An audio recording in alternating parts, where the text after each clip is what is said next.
And finally, the dry air will be pushing in from the west and moving to the east through the night and into tomorrow.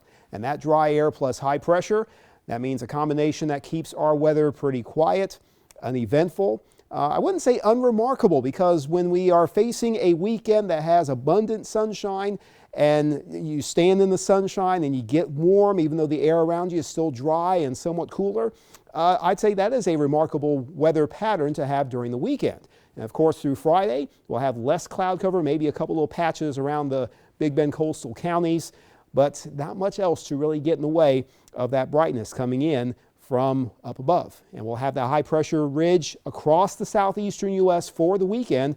I think it does introduce us with a little breezy west wind pattern for tomorrow. And sometimes with dry air, a west wind can cause a little extra warming.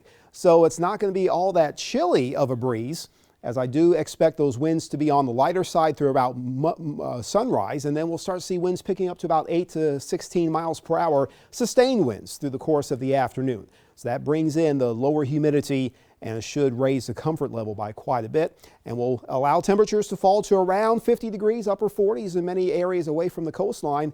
And tomorrow, a blend of upper 60s in South Georgia, lower to mid 70s around the state line and points to the south. If you have boating plans off in the bay tomorrow, keep in mind west of Mexico Beach there is a small craft advisory, but the winds will still be up a bit and the seas rocking a little bit more, about 3 to 6 feet, with those west winds upwards of 20 knots.